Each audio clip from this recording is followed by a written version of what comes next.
Assalamu alaikum, people listening and watching. You're tuning into the Let's Walk podcast. I am your host, Ataur Rahman, and today's guest is Andy Nguyen.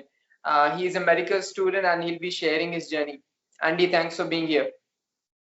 Hey, thank you for having me. We'll first of all, start off with I don't know how the education system over there is, and I want you to start off with the initial moment where you felt that I'm going to do medicine. Okay, so the medical system over in the U.S. is traditionally it is 4 years of undergraduate education and undergraduate university, as well as after that 4 years of medical school. And I know, I guess in the U.S. it's called high school, where we still have to complete a high school diploma before going to our undergraduate institution. And I was lucky enough to kind of know I wanted to do medicine at a pretty early age. Where I grew up was actually where my medical college is. So a lot of my friends in high school, their parents were physicians at the local medical college, as well as either researchers where whenever I would go over to my friend's house, I would kind of pick their brain, say, how is work? How do you like your job? And they were ranging from GI docs to anesthesiologists to pediatricians. So I got a pretty good scope of it. But I think the thing that really solidified my calling to medicine was, I believe, in between my junior and senior year of high school.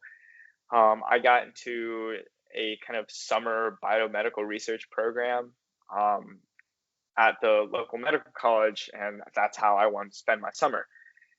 And I ended up being placed in a clinical research lab. So when you think of research, you're normally thinking of bench work, so you're pipetting, culturing, but I actually was able to work in a lab where we work with cystic fibrosis patients. So I got very early clinical patient interaction, as well as I was in a lab with two medical students at the time, and they were transitioning from their first to their second year. And while I was there, those med students kind of took me under their wing and kind of showed me, what it was like to be a med student. And I was 16 at the time. I was still figuring out what I wanted to do, but just being around the med students literally from 9 to 5, on top of having actual patient interaction, a lot of mentors around me, just it solidified that, hey, you know what, I can see myself doing this for the rest of my life. The med students were incredible. They got to take me behind the scenes into the medical school. I got to take a couple classes on suturing, got to see a couple crazy procedures like gamma knives. And then again, just it's almost that sense of you were put in a lab coat and put in front of a patient very, very early when not much of it is expected of you. But you were put in that position, and it almost kind of forces you to have that early consideration. Can I see myself in this years down the road? And for me at that point, it was yes, which was the reason why I applied to an accelerated BSMD program, which I'm sure we can probably talk about later. But I was fortunate enough to know at like 16, 17 that I wanted to do medicine. And that's something that not a lot of people can say out there. That's interesting. At the age of 16 and 17, getting that exposure and meeting mentors and really getting to have the patient interaction. I think that set you up for like what the real job actually is, instead of watching the Grey's Anatomy or whatnot and thinking that's different. Exactly. So like you mentioned in your email that you happen to have a really high MCAT score, so you come off as a more like a person who is having a lot of passions, in the he's a lot creative, and at the same time, how did you like balance, studying for MCAT and having other creative pursuits? So I think the MCAT, um, that was that high score was kind of a product of the program that I was in. Um, Going through undergrad in 3 years, I think is hard enough as it is, but having to take the MCAT after your second year of undergraduate education is even more daunting. But I think what the program did a really good job of was kind of tailoring our classes and putting us in specific courses that would make sure that we were prepared at that time. And I think a lot of it, and this will kind of touch on what you said, kind of how do you balance it, is learning how to study well very early. And I think that's something where traditionally it's kind of a learning curve. People don't really hit that stride of, active recall, doing a little bit every day, studying, weeks ahead of time, scheduling free time for yourself. Those are very mature study decisions that a majority of people don't even reach until honestly 6 months into their first year of medical school. And those were strategies that we had to implement like in our first, second year of undergrad, right out of high school. And so I think training that mentality early of, okay, this is how you study efficiently, opens you up to a lot more free time, which is why I have a lot of the creative passions on the side, such as video, photography work, where I don't have to worry as much dedicating, a passionate amount of time to those projects, is because I know that I'm studying efficiently and I'm not sacrificing on that end. And so, the program really establishing those strong study habits at the beginning was the reason for the high MCAT score. And then when I realized, like, oh my goodness, wait, these study strategies actually work, because I think the MCAT was my first, milestone of, okay, maybe there is something to, Anki, there is something to these flashcards incorporating these long-term learning strategies, um, and it extends past, just the number of a grade in your regular coursework. It's like you actually know the stuff, which is different. Grades is one thing, education is another. Wow. Uh, like, you mentioned, the active recall and those sort of strategies, you applied like really early on. So I'm really curious, were you really like the one of the smart kids in high school, or like did you eventually?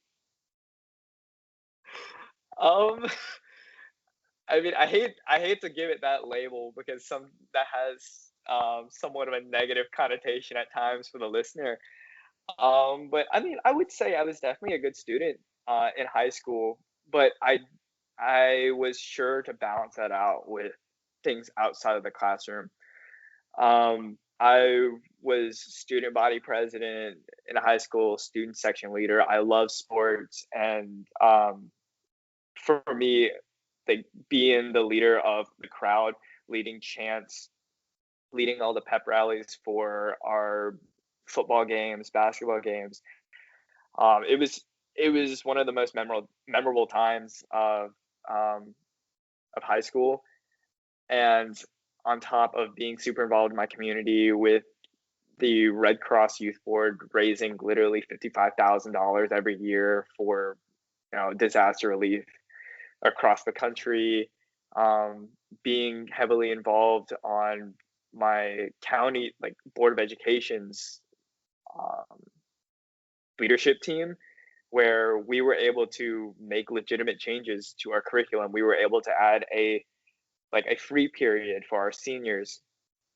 We were able to have exam exemptions for students who excelled throughout the semesters. Those are changes that I was directly involved in.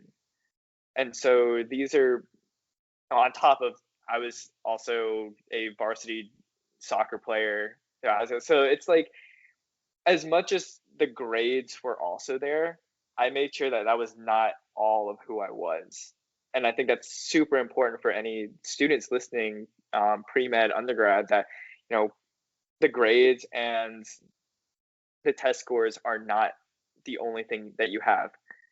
And not just for a, you know, application purpose. It's cool to say, you I have a bunch of stuff on my resume or CV to put on an application that I think will look good, but don't just do them because you think it'll look good. Do it because you actually enjoy it. Do it because it's gonna build your character. Because at the end of the day, even in my short patient experience early in my first year of med school, the best conversations I've had have absolutely nothing to do with medicine. They're conversations I've had because of jobs I've held, you know, sports teams I'm a fan of, and yeah, experiences that I've had leading crowds in leadership positions, getting to know people. That's what that's what builds that patient physician relationship. Not, oh, I scored 2 points off perfect on my board exam. Like, sure, that's great, you know your stuff, but that's not what will genuinely make you the best doctor. That this is also a thing you mentioned on your website, where you said that you uh, I think it's one of your mission. I guess I'm rephrasing it, that that medical students not need not only be about medicine, and also have other creative pursuits. Like, is that really your mission to put it out that medical students are not only just studying and just in the medical field, that sort of thing? Yeah, and I think over the past year evolving my channel, and then also like getting recognition from outside sources as well as my own faculty at the school, it has almost become sort of one of my mission statements, because I've seen so many of my peers completely drop their creative passions once they get to medical school, and their grades and their mental health completely suffers because of it.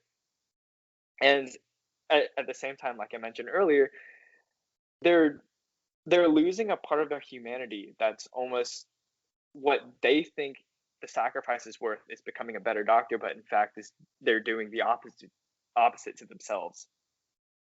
And so I've definitely made it a goal to encourage pre-meds, med students, whether you're in music, visual arts, web design, graphic design, photography, videography, whatever your passion is, do not give it up. And in fact, figure out a way to incorporate it into your medical career, because there's a need in this world for less robotic physicians, and just the creative aspect of, the skills that you bring into med school is one of the first and easiest ways to maintain some of that humanity in your practice.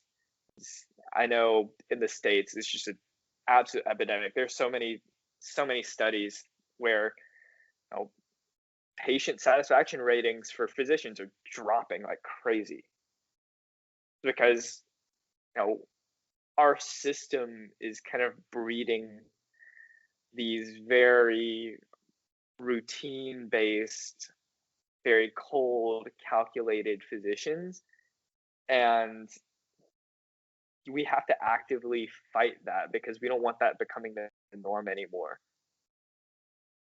So yeah, I would say that it has become somewhat of a personal mission to encourage medical students and future physicians out there that, know keep it up.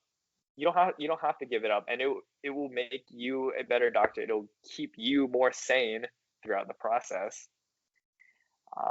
And I think you'll find yourself and your patients much happier at the end of the day. uh, I think it's more sort of a yin yang kind of thing. Mhm. And like hearing it from you, like yourself being a medical student, that that fighting against, like you mentioned, the robotic side of things.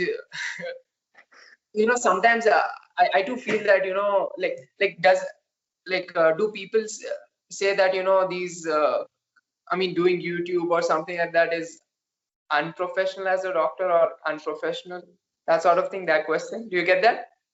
Oh, all the time, man.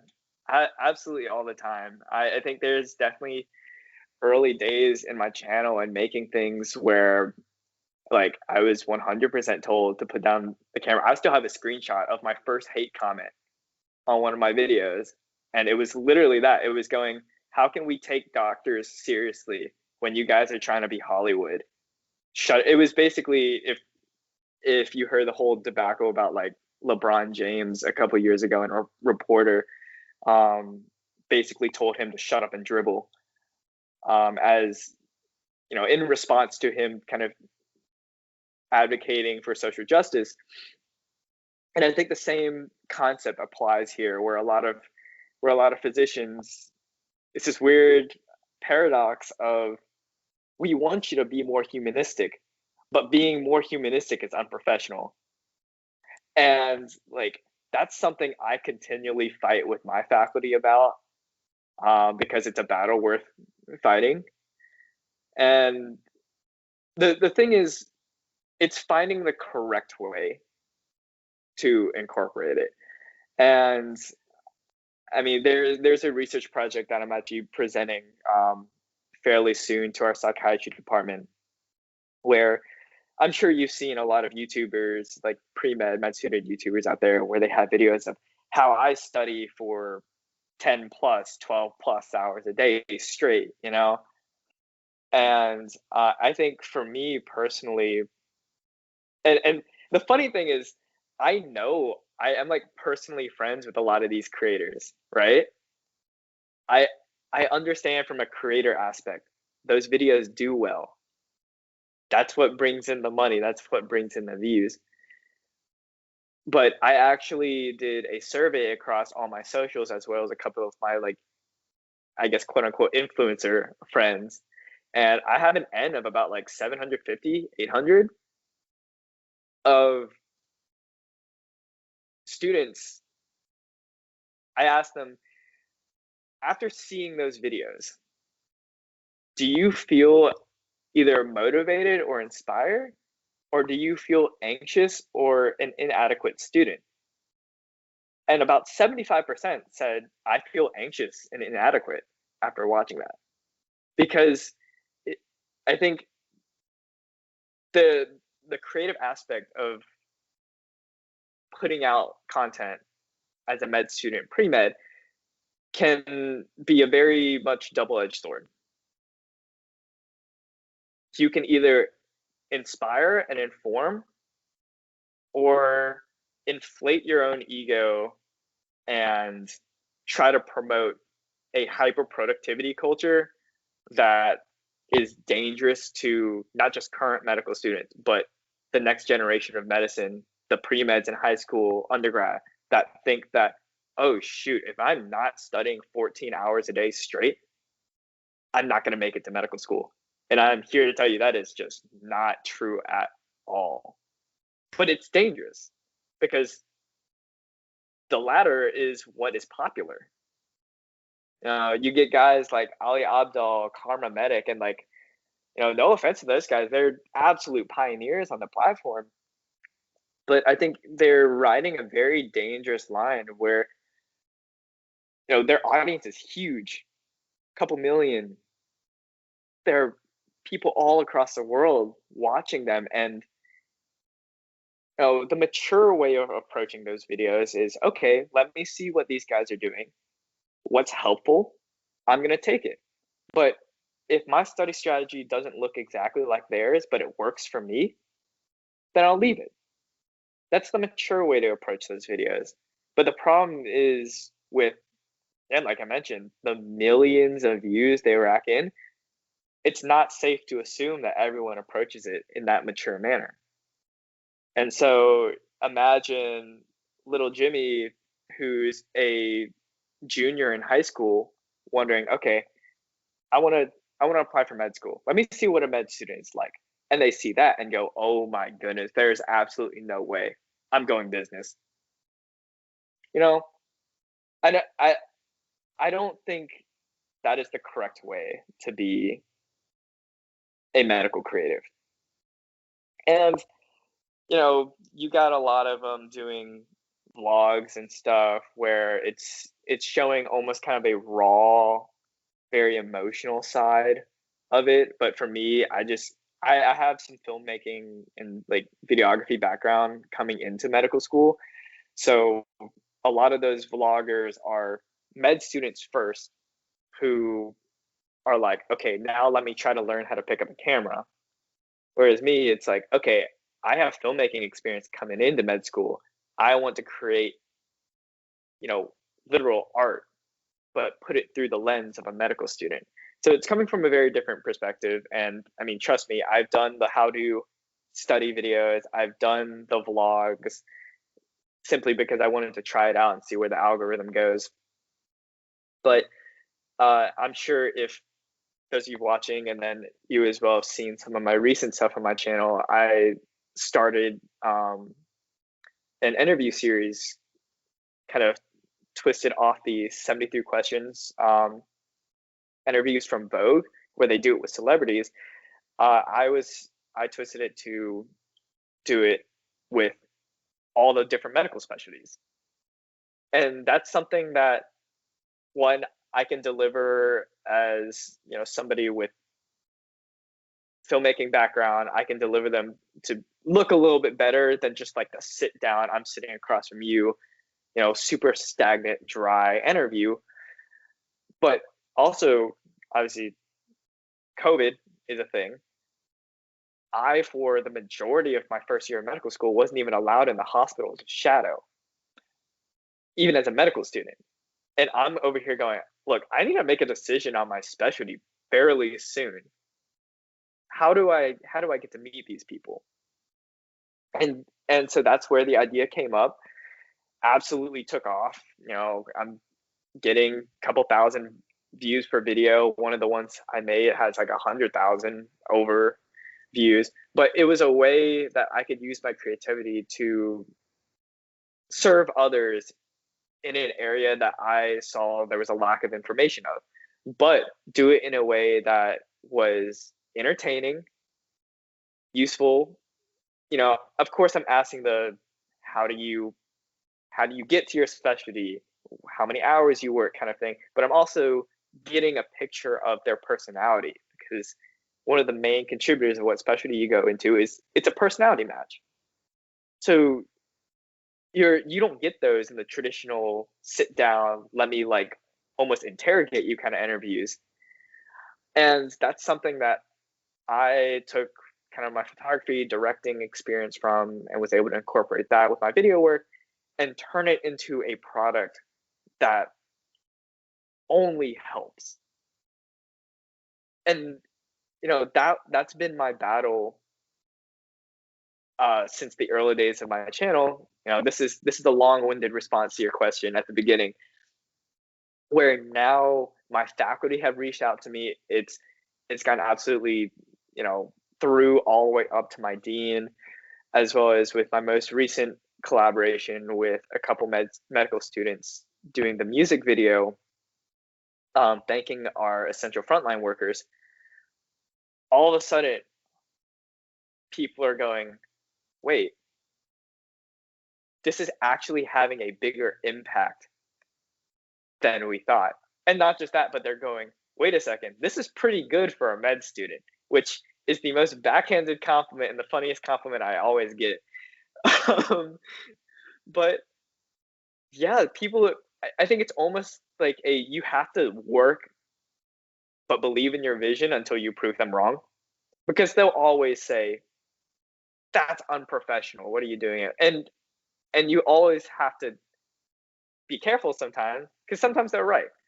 If you're out there making noise, doing stupid stuff, and prioritizing entertainment over inspiration and education, that's when you start getting into the unprofessional realm. But it's all about your mission and your purpose. The foundations of art is telling a story. And as long as you keep that mission central to it, it's not unprofessional. As long as you are doing it to inspire, to inform, to, add value to someone else's life, then that's not unprofessional. But like, of course, it's the internet. You're gonna get guys that have nothing better to do and will just hate on you no matter what. I'm pretty sure there's one guy out there that dislikes every single one of my videos every time it comes out for no apparent reason. To bother me? Not really. Because I believe in the mission and the purpose of what I'm doing, and I encourage everyone else to, regardless of whether people are like, oh, that's unprofessional or whatnot, because they don't know what it's like to be in your shoes. They don't know what it's like to have the pressures of a medical student for the exams, the like very quickly approaching decisions of your future, the pressures of having someone's health in your hands. All of that needs an outlet. You can't just tell us to suppress it all day long, which is what they do tell us. But oh, they'll always say in some shape or form it's unprofessional. You can't please everyone. But as long as your purpose is true and valid, then don't listen to them. That was a super Because long-winded answer. Sorry. no worries, no worries.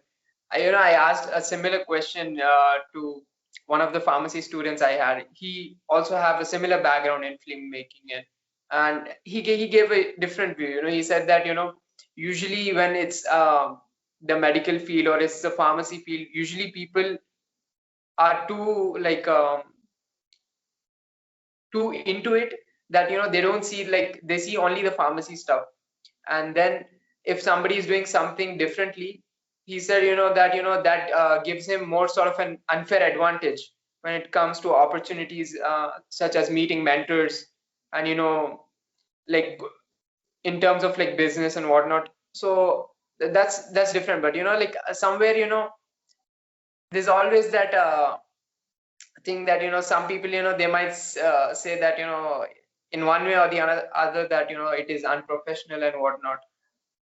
I think it's a battle, like you have to maintain the fine balance, and that's how you keep growing, and that's how it is.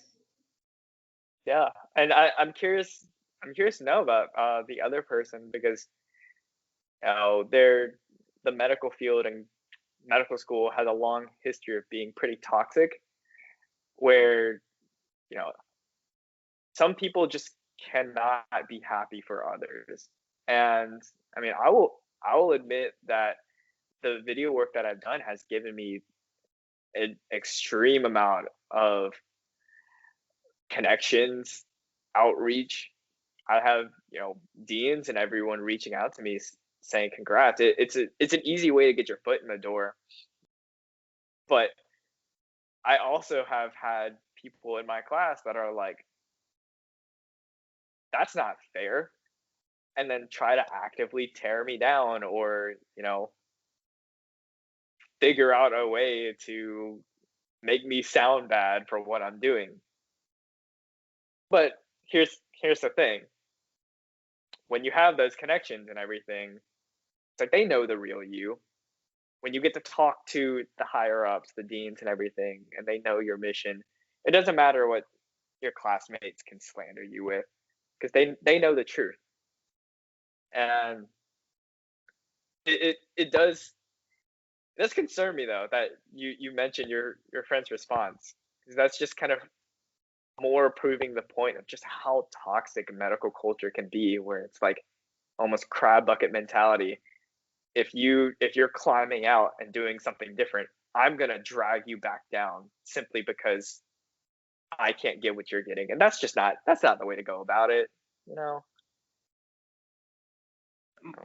Moving on, I want you to share a little bit about your program. You mentioned this that you are enrolled into a 7-year long BSMD program, right?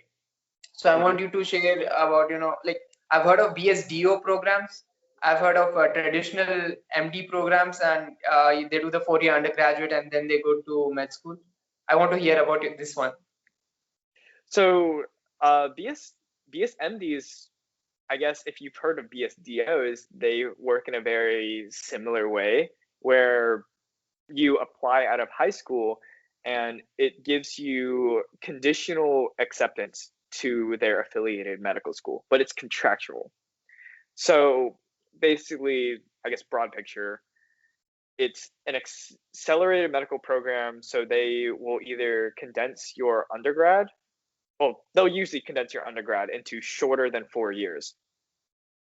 But throughout those 3 or even 2 years, I've seen 2 year undergrads, which is absurd to me. Um, they will have certain requirements you have to meet, such as like a certain GPA by the end of it, a certain MCAT score, and I believe some places you still have to interview, like I had to interview. Um, and if you meet all those requirements by the end of your undergrad portion, you are guaranteed acceptance to the medical school. So you do not have to compete with the regular application pool of that cycle. Um, for me, it it was 3 years undergrad. I think the final GPA was 3.7 overall, and the MCAT was 511 for my year.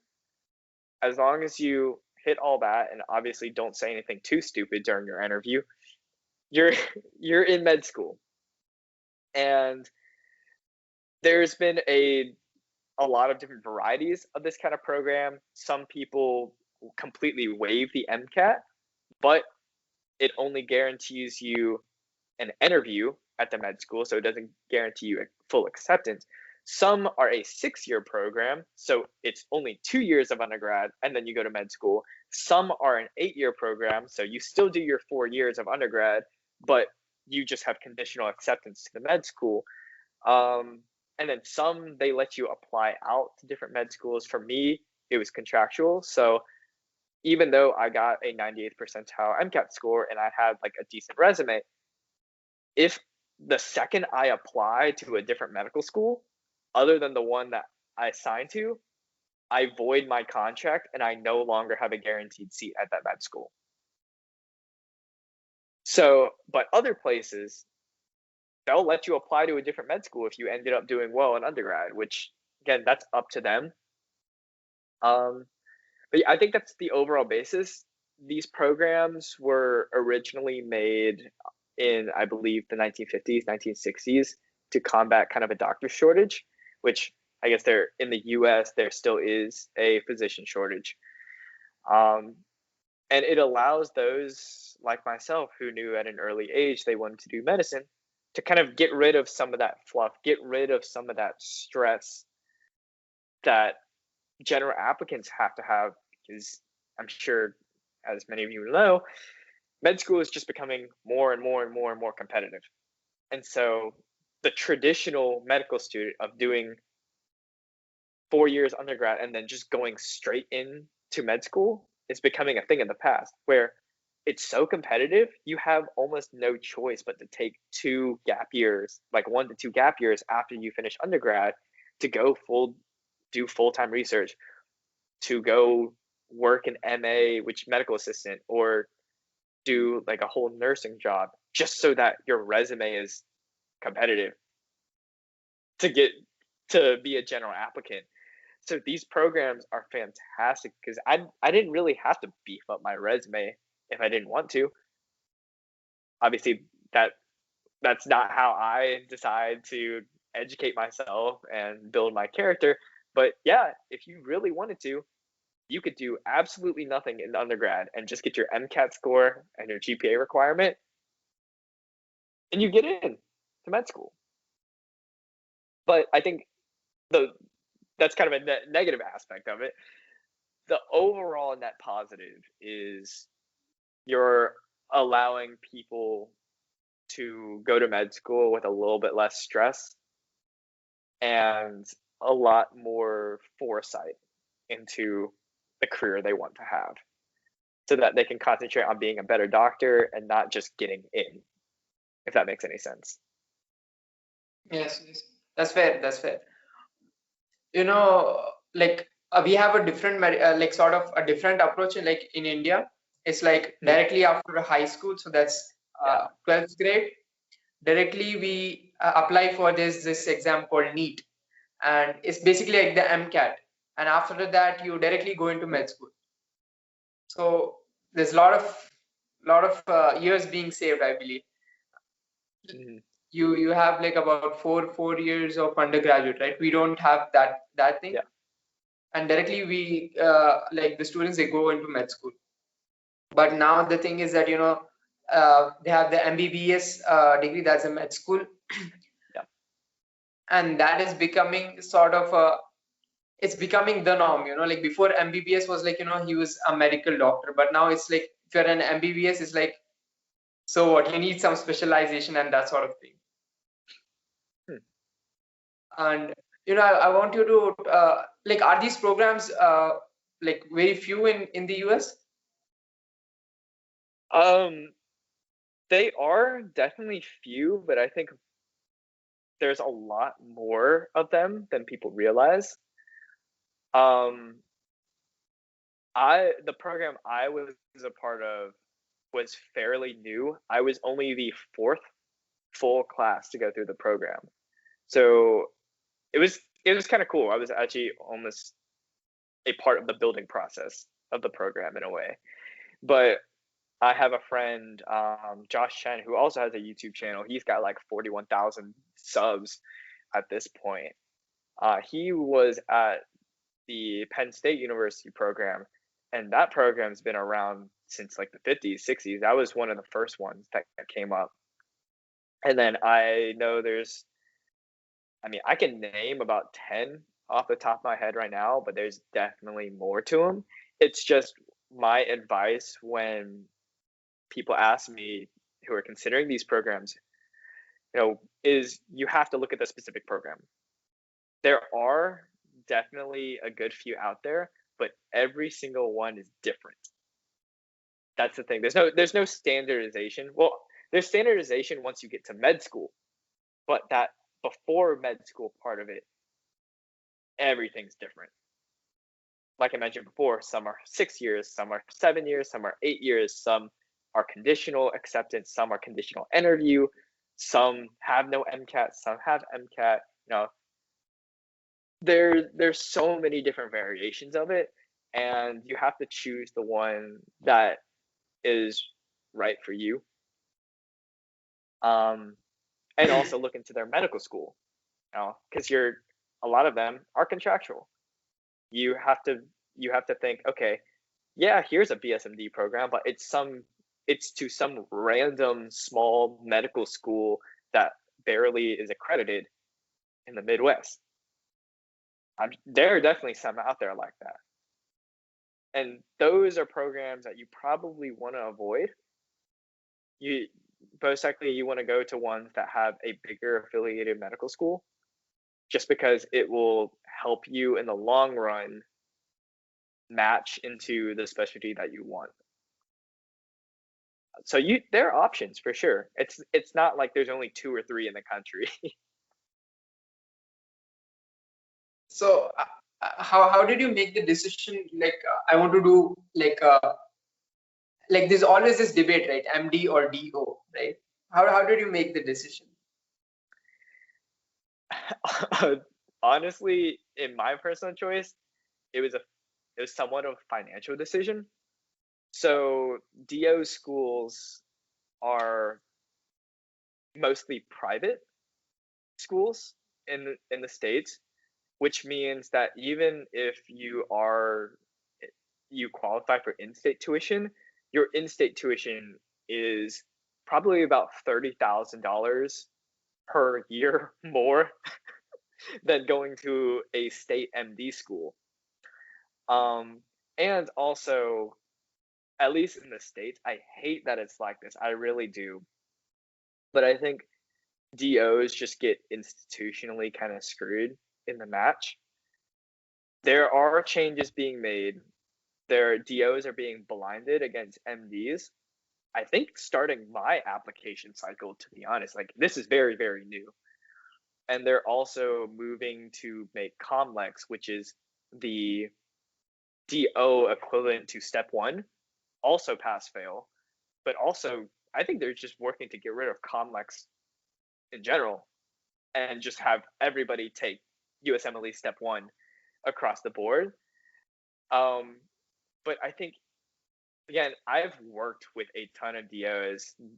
The majority of my shadowing experience and like clinical experience has been in the pediatric emergency department. And the DOs I worked with are absolutely brilliant people. And I always tell people DOs are no less brilliant doctors as MDs. The problem is just years of institution bias. DOs are such an early or such a new degree that residency programs don't really know how to handle it. So because of that, they get limited to your primary care specialties such as pediatrics, family medicine, internal medicine, psychiatry. It's a miracle if I see a DO match surgery, or even like I think one of my roommates looked up the last year's match. There was a single DO in the entire country that matched orthopedic surgery. I want to meet that guy because that guy has to be incredible in order to do that, because that's borderline impossible. And I feel bad for them because DOs are just as brilliant as MDs, but just because of the way the match system is in the US, they just are so discriminated against. But for those who want to do, like right now, you could say, all right, I want to do general pediatrics, or I just want to do family medicine, internal medicine. Go DO. You will have absolutely no problem matching. It's when, because for me personally, I didn't want to limit myself to the primary care specialties, which is why I wanted to do MD. But for those who are completely okay with that, DO's a solid option. So I want to backtrack a little bit. You said that this 7 years, it's a rigorous program. So how has med school, changed you as a person? Have you become like more regimented, or like what has happened? It's funny because so one of my roommates also went through the program with me, and we were kind of reflecting on our journey through the program as well as medical students. And believe it or not, I'm more relaxed in medical school than I was in the program. I'm having so much more fun in medical school than I was in undergrad. And I think part of that has to do with just the culture of the program. And I always emphasize now, take care of yourself over grades, because everybody was fighting for a number throughout the program. Because the worst thing you can have on your resume is you failed out of a BSMD program. Like, good luck trying to get into medical school ever again, if that's on your record. So all of us were super uptight about study. Like, my biggest regret of undergrad was not saying yes more to the weekend trips out with friends to go hang out, simply because I used the fact that, I have a test on Tuesday as an excuse. And that was just the culture that we had in the program, because we were just so almost scared of failing out that we were grinding like crazy. But in med school, it was almost like, okay, we're all in this together. And we're also realizing that, wow, we cannot be going this hard because it only gets worse. Once you get to residency and everything, your life will be hard. You will be studying all day long. Studying will be a part of your life forever. But that just makes saying yes to going out and hanging out with friends, making actual memories and connections all the more meaningful. And I think everybody across the board has kind of realized that, where you're going, it's not this like extra day of studying is not going to make or break me. Of course, we all study a bunch. That you can't really escape that. But it's more the, don't be so uptight about the number, because we're here. Step one is pass fail for my year, so all of us are even more relaxed. So, like, it's not that hard to pass step one. We'll be okay. Just learn the content to learn the content. Don't learn the content for the grade. And I think my med school did a really good job. We passed a pass fail curriculum, or preclinical curriculum. So all of our didactic stuff is pass fail. We don't rank each other. They only keep grades internally to offer scholarships. But in a way, that pass fail curriculum has, compared to undergrad, when I was just grinding to get through the program, it's taken such a weight off my shoulders, and myself and my fellow peers can say the same. Because we're not going, what are you ranked? Shoot, I need to grind and get higher than you. Or wait, you have 3 publications already? I gotta grind and get that. It's like, no, just relax. Everybody's here to become a doctor. If you're here, you're going to become a doctor. So enjoy the journey you know, while you're here, because there is not a time where you'll be back in medical school ever again. And so I think I'm genuinely much happier and healthier in med school than I was in the undergrad part of my program, for sure, which I'm sure is probably not the answer you were expecting. Yeah, I mean, like whenever like I talk to medical students or even pharmacy students, it's all about the grind, the productivity, and it's like, yeah, become more disciplined.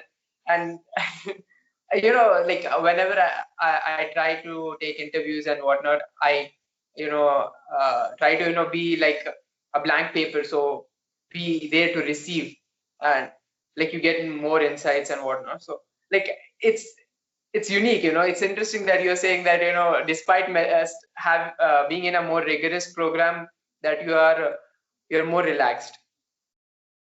Wow. Yeah, it's different for sure. And you know I I'm not I'm not saying that the productivity and the grind isn't there. Like, don't get me wrong, I spent countless hours studying, plenty of sleepless nights preparing for my exams and everything. But at in these interviews and stuff, I why do I want to talk about that? Because that's not special. E- That's part of the process. If you go to medical school, just know, like, you're gonna have to grind, you're gonna have to study, and if you don't know that, please honestly choose something else, because that's part of the process. But if you dwell on the productivity, the grind, and that's all that, like, you become, you're you're on the path to becoming those robots that I mentioned earlier before. And I guarantee you that's not going to make you happy at the end of the day, and it's not going to make you a better doctor. No matter how much you convince yourself that that's like the path to becoming a better doctor. And there just needs to be more of that like unpopular reality out there, that look, the grind is there, but that's not all there is to it. If all that you become is the grind, then you're gonna burn out super, super quick. That's the biggest issue with medicine nowadays. It's people get so burnt out. It's because they're going 200 miles an hour since they were 18. How sustainable is that? The answer is not very. And the sooner medical students and pre-meds realize that, the healthier doctors we're going to be putting out in the future.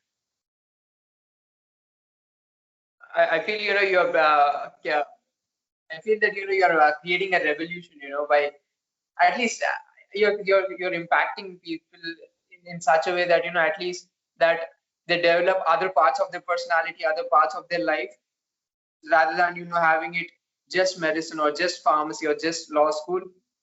And I think this needs to be done, like not a lot of people talk about that, but it needs to be talked about. Mm-hmm. I'm just curious, where do you see yourself 5-10 years down the line? Oh man. Hopefully 5 years from now I'll be done with residency. Hopefully I'll have a job, or I do want to stay within academics just because I love teaching, but I don't like teaching in a lecture format. I like teaching in a clinic setting. So I would love to be an attending physician one day at an academic institution. I don't particularly enjoy research just because, I can go on a whole rant about how it's a very much self-serving and kind of politics-driven industry. So I wouldn't be doing a lot of research, but I think 5-10 years from now, I want to still be able to impact people and heal through both my medicine and my art. Now, I've been asked a ton where my video work will take me, and whether that will be creating a media company, or honestly, I know this will come up. This will come up in my residency interviews, and who knows? Some residency program is going to look at me and be like, "Okay, you actually have the know-how to manage our social media way better than the people that we're hiring can actually do." So who knows? That might be a perk in my residency application, where wherever I go, I get to be a part of larger public health initiatives, be a part of promoting their medical education through simulations, creating procedure videos, etc. But in general, I my original statement stands. I hope to be healing through both my medical career and my art career. And other than that, I'm just trying to enjoy each moment of this journey, because this is what I'll remember. It's not going to be the long hours of studying and the cramming sessions. When people ask me what am I going to remember 5-10 years down the road, I'm not going to tell them about that. I'm going to tell them about the people I get to meet, the opportunities I had because I had a camera in my hand. So that's what it's going to be. So now we are at the concluding stage of the podcast. I have some questions for you. Are you ready? Sure. Actually, can I grab my charger real quick? My laptop's about to die.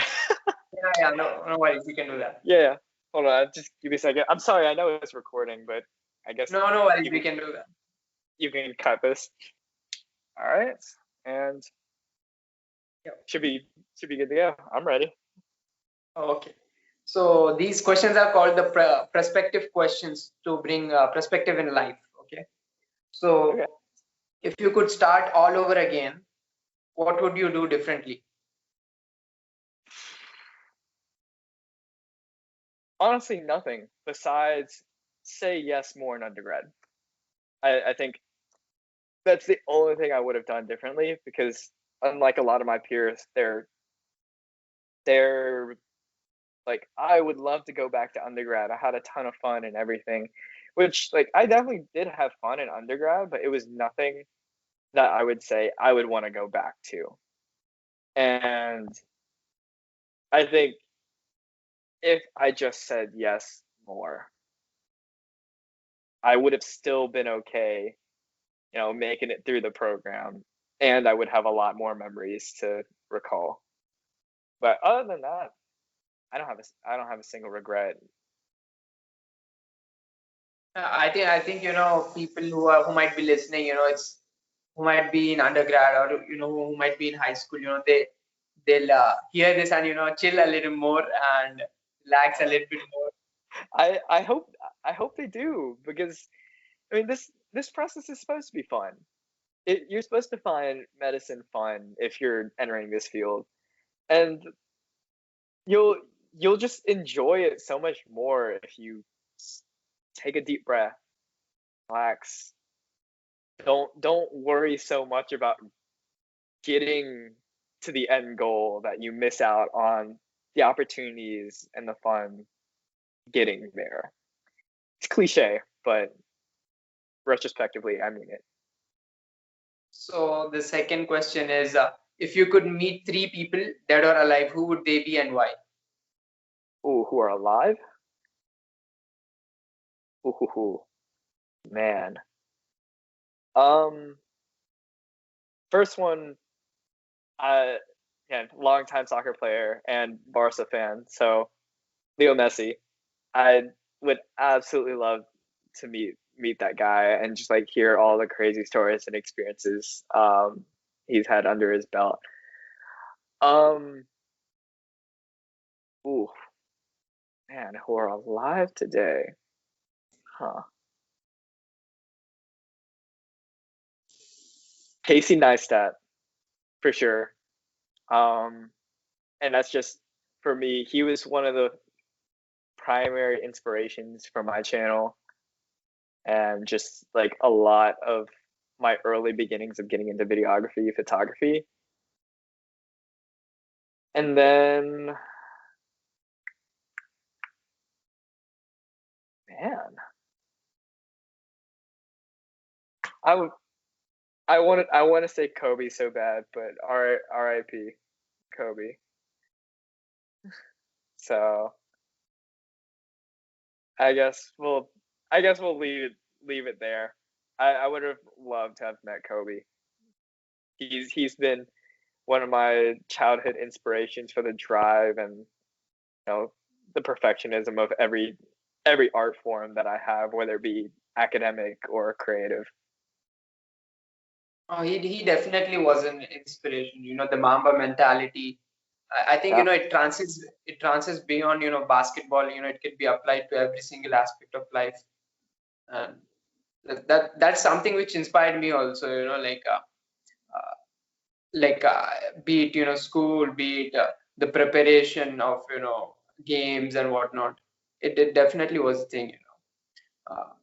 So, Andy, where is the best place people can find you? So primarily, I would I would say either my Instagram and YouTube. I guess if now is where I plug it. Instagram is my @ is Andy underscore win 9.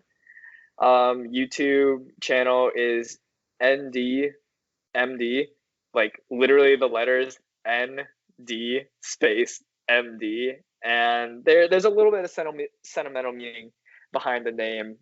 I've gotten weird messages of, "Are you a naturopathic doctor?" or something like that, but no, that's not the case. It's an old nickname that I got from some very close friends back in the day.